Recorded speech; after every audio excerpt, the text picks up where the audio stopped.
Meus irmãos e meus amigos, mais uma vez aqui estamos para realizar o nosso estudo. Você que está aqui pela primeira vez, se inscreva no nosso canal e participe junto conosco dessas reflexões que a cada sábado aqui nós realizamos. Hoje nós iremos fazer a 10ª edição do estudo Perguntas e Respostas. Então são questionamentos que são trazidos no correr do mês pelas pessoas que participam no canal e hoje nós temos a oportunidade de responder algumas dessas perguntas muito interessantes, por sinal, que nos foram endereçadas. Vamos então para a primeira questão do dia de hoje. A irmã diz assim: gostaria que você me explicasse quem são nosso anjo da guarda, nossos espíritos protetores, se é o mesmo espírito, e o que falam também sobre mentores espirituais. O mentor espiritual é nosso anjo ou apenas aqueles espíritos que atuam nas reuniões mediúnicas espíritas? Veja, nós já sabemos que quando reencarnamos, não estamos sozinhos aqui na pátria material. Deus nos encaminha alguns espíritos que nos auxiliam na nossa jornada, a começar pelo nosso anjo guardião, que nós denominamos na doutrina espírita como nosso guia espiritual, que é aquele espírito designado por Deus para nos acompanhar por toda a nossa trajetória aqui no mundo físico e também pode assim nos acompanhar quando estamos no mundo espiritual. Pois bem, e os mentores, os protetores, quem são esses espíritos? Os protetores, gente, são espíritos às vezes que nem conhecemos, não é? Ou podem ser espíritos familiares, amigos, que também velam por nós. Então, o sentido de protetor espiritual está dito nessas colocações. São aqueles espíritos que se interessam por nossa jornada, por nossa melhoria. Pode sim, se o nosso guia espiritual também pode. Mas normalmente, além do nosso guia espiritual, nosso anjo guardião, nós temos alguns espíritos que nos auxiliam como protetores na nossa jornada de evolução. E os mentores espirituais são normalmente espíritos que, com sua sabedoria e também um grau maior de consciência, esses espíritos servem de instrutores em reuniões não só mediúnicas e espíritas, como em qualquer ambiente onde hajam pessoas interessadas em aprender. Então, os mentores espirituais normalmente nos ensinam, coordenam os trabalhos mediúnicos, organizam as equipes e aí nós percebemos com isso que nós temos sim guia espiritual, outros espíritos que nos protegem e também nossos mentores, que são espíritos, né, com muita sabedoria e muita experiência, que organizam as tarefas e que nos auxiliam também em nossa jornada. A outra questão nos diz assim: estou educando a minha mediunidade e trabalho num hospital. Entrei num quarto do hospital e a cabeça começou a dar voltas, muitas dores na cabeça e uma pressão enorme no chakra coronário. O coração estava acelerado. O que se passou? Vamos lá. Quando nós começamos a desenvolver a nossa mediunidade, é natural que a nossa percepção do ambiente aumente. Nós passamos a perceber com mais facilidade a presença dos espíritos. Pois bem, mas a irmã se coloca aqui dizendo que o seu chakra coronário, que se coloca aqui no centro da cabeça, sofreu uma pressão muito forte e gerou esse desconforto todo. Vamos aqui explicar o que são os chakras. Do sânscrito, quer dizer círculo, vórtices energéticos. E na doutrina espírita nós classificamos como centros de força, que são círculos energéticos E através desses centros de força é que o espírito comunica ao corpo e lhe irradia os fluidos vitais, que tem por função vitalizar sim o corpo e também ele organiza e planifica diversos órgãos do corpo físico. Então nós temos vários chakras e o que a irmã aqui se refere é esse chakra coronário. E nós vamos aqui de uma obra de André Luiz, Evolução em Dois Mundos, falar um pouco sobre esse chakra ou esse centro de força que se situa aqui no alto da cabeça.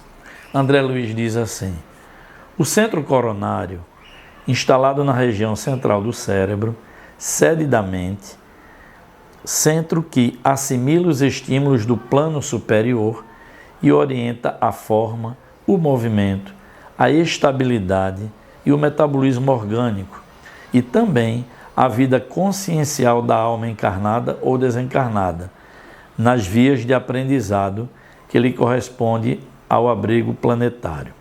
O centro coronário supervisiona ainda os outros centros vitais que lhe obedecem a um impulso procedente do espírito. No corpo físico, situa-se no alto da cabeça. Então, esse centro de força, gente, é o responsável por toda a nossa área psíquica e nossa ligação com o mundo superior. Então, quando esse centro está afetado, em desequilíbrio energético ou sofrendo algum processo de influência mais grave espiritual, esse centro ele passa a ser afetado e atua em todos os outros centros de força, como frontal, como laríngeo, como cardíaco, como o centro gástrico, o mesentérico, o genésico. Então, todos esses centros de força se comunicam, que é através desses centros que o impulso mental do espírito chega até o corpo físico, organizando toda a matéria orgânica, e esses centros precisam estar em ordem. O que acontece aqui nesse questionamento? A nossa irmã disse que no hospital ela sentiu nesse centro coronário, que já explicamos a função dele, uma pressão muito forte. Ele gerou essa pressão, dor de cabeça, cabeça tonta e uma série de outros problemas como coração descompassado. E o que é que acontece? O que acontece, minha irmã, é que ali há sempre espíritos em torno de nós, como já falamos aqui, até o apóstolo Paulo diz, em torno de nós há toda uma nuvem de espíritos que se interessam pelo que fazemos, e é muito possível que a nossa irmã, com a sensibilidade mediúnica e ainda desenvolvendo essa potencialidade, ela então percebeu a presença desse espírito que lhe transmitiu possivelmente energias desorganizadas pela situação em que ele deve se encontrar, que não é lá muito boa. Então, obviamente, ela sentiu esse impacto, como outras pessoas que, mesmo que não estejam desenvolvendo mediunidade, podem, em determinado ambiente, sentir um certo mal-estar e muitas vezes não percebem que estão em contato psíquico, mesmo sem o provocar, em contato com esses espíritos, às vezes até sofredores. O que é que nós recomendamos, então? Muita oração, principalmente pedindo ajuda ao seu guia espiritual, minha irmã, aos mentores do seu trabalho de educação mediúnica, para que possam lhe proteger nesse sentido e lhe tornar um pouco mais invulnerável a essas influências negativas que às vezes nós absorvemos nos ambientes. Vamos para outra questão. Diz assim: no hospital, algumas pessoas reportam, quase na hora do desencarne, que veem seus parentes, sua mãe, seu pai, algum irmão que já desencarnou, e muitas luzes também. Aí a irmã pergunta: por que nem todos veem essas luzes? E o que são essas luzes que normalmente aparecem nos ambientes dos hospitais, quando as pessoas estão prestes a desencarnar? Muito bem, gente. O que é que nos ensinam os espíritos? Que várias equipes espirituais designadas por Deus se encarregam de facilitar o desencarne daqueles que estão aqui no mundo material, desligando seus laços fluídicos que ainda o prendem muito fortemente ao corpo físico, para que então o espírito deixe o corpo físico e definitivamente pelo fenômeno da morte, do desencarne, retorne ao mundo espiritual. Então é muito comum que esses espíritos deixem muitas luzes no ambiente, porque essa luz lhe é natural, lhe é própria. São espíritos normalmente mais aperfeiçoados, são espíritos mais experientes e que já se colocam como servidores do Cristo para nos auxiliar no processo de desencarnação aqui no plano material. Mas a segunda pergunta vem: e por que nem todo mundo vê essas luzes? Gente, tudo está dentro da condição espiritual de cada pessoa e do seu grau de merecimento. Então, mesmo no momento do desencarne, nós vamos atrair em torno de nós aquilo que nós vibramos, não é? A nossa aura é resultante daquilo do que nós pensamos, dos nossos valores, do que nós vivenciamos.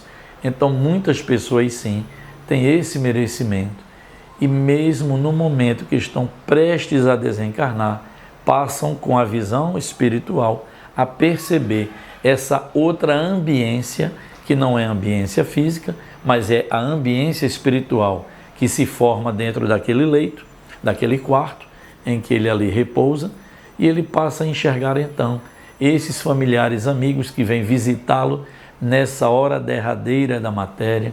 Eles percebem muitas luzes dessas equipes espirituais que vêm correndo em seu favor para lhe facilitar o desligamento do corpo físico e ele ter uma transição um pouco mais tranquila para que possa, nessa mesma paz, despertar no mundo espiritual. A nossa última questão diz assim: o que seria considerado um bom médium?